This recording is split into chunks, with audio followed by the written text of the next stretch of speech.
I'm Thinker. I was just rewatching regular show and I found several interesting topics to discuss. However, the one that caught my attention the most was the origin of the character Skips. His backstory is so sad that it's hard to believe it comes from a Cartoon Network show. And that's exactly what we're going to explore in this video. Anyway, without further ado, let's get into it.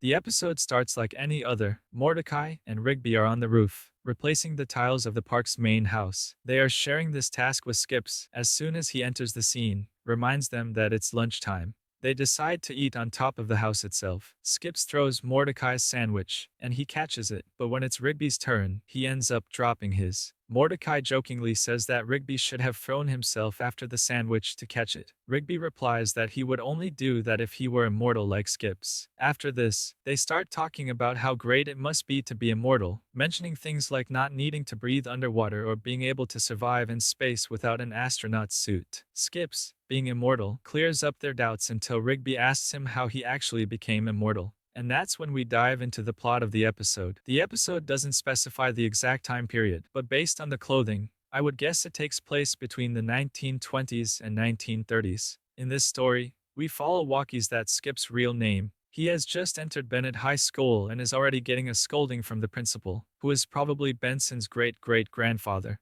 The principal reprimands him because this is the fourth school he has attended that year. He had previously been expelled from 3 others for fighting. The principal warns him to avoid trouble at this school, but Walkies just mocks him before being released. The principal then calls a student named Garrett to show Walkies his locker and where he'll be staying at the school. Garrett is immortal by birth and has appeared in the series before, but here, he is just the leader of the student council. Garrett introduces Walkies to the different school groups, drama, music, and so on. When they reach the choir, we see that it is made up of the Guardians of Eternal Youth. If you've watched this cartoon, you know these guys are quite important. They are basically guardians who can grant immortality. While they talk to Skips, Claude Bane appears to exert some intimidation. This character is also very important in the series, but explaining his role and the role of the Guardians of Eternal Youth would take another video. Anyway, since they are part of the student council, the Guardians of Eternal Youth have access to student records and already know that Walkies has been expelled for fighting fights that he always won.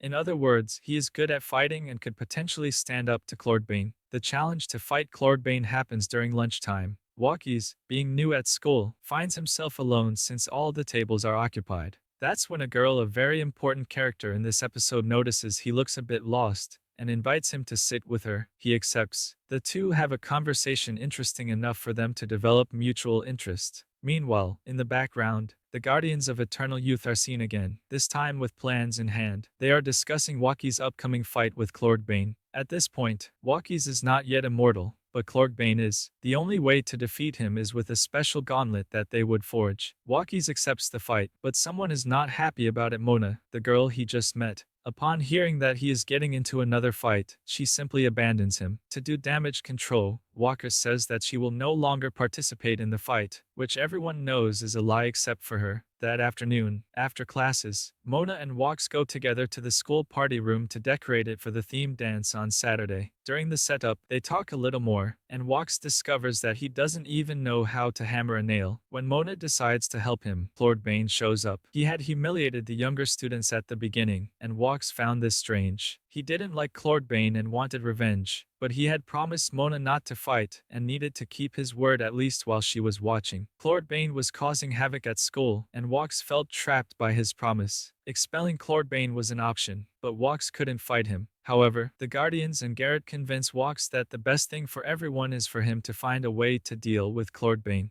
They agree to set a date for the fight. The problem? It was scheduled for the exact same day and time as the dance and event Walks had helped Mona prepare, and one where he was supposed to accompany her. Even knowing Mona wouldn't like it at all, he accepts, but on the condition that the fight happens outside of school and ends quickly so he can return in time for the dance. Night finally arrives. Walks goes to Mona's house to take her to the dance, and she is dressed in a way that strangely resembles his own appearance. When they arrive at the dance, everything is perfect and beautiful. He checks his watch, it's almost time for the fight. Through the ballroom windows, he keeps seeing the Guardians demanding his presence, making him nervous. He tries countless times to leave the ballroom and settle things, but Mona always manages to draw his attention to something else, delaying him.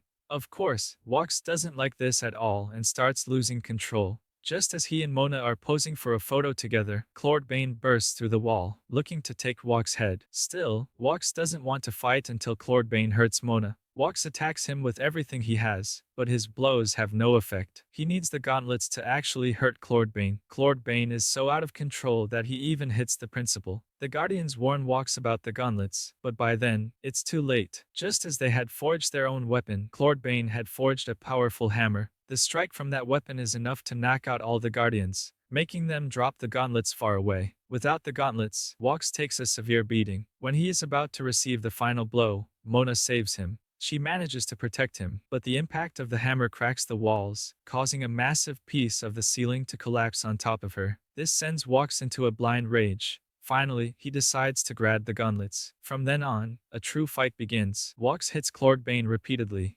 overpowering him. Claude Bane begs for mercy, but Walks refuses and finishes him off by literally throwing him into space. After all this, we arrive at the real tragedy. During the episode, some fast-forwarded scenes suggest that a lot of time had passed since Walks and Mona first developed feelings for each other. They were probably dating. And on the night when everything was supposed to be perfect, Mona dies because of a foolish fight driven by ego. Walks always blamed himself for it. Claude Bane had been thrown into space, but he never left the galaxy's orbit. Years after finishing school, Walks reunites with the Guardians, as they know Claude Bane will eventually return to Earth 157 years later. Since Walks is the only being on Earth capable of defeating him, the Guardians offer him a choice: to become immortal, so that he can fight Claude Bane when he returns. When he returns, Walks accepts, but he would have to choose a new name, in quotes, be born again. At that moment, he relives for a moment all his best moments with Mona, and it is revealed to us that whenever they were together, they would just jump. Walks like doing this so much that Mona starts calling him Skips. This is the name he wants to be reborn, and so it is done. At the end of the episode, Mordecai and Rigby are very happy that they are not mortals, and Skips is happy to remember this memory, even though the love of his life is just a memory. As someone who has watched a lot of Just a Show, I can say that this episode is really touching. Even though Mona death is being born, the most anything possible is really sad to think about. That Skipper just hops because in his own words this makes him closer to her. He changed his name to the nickname she gave him. He accepted the mission to destroy Claude Bane so that no one else suffers like he did. And well, my friends, this is the origin of Skipper from Regular Show. Thank you very much for watching this video so far, and thanks for the support on the channel in general. My name is Thinker, and bye.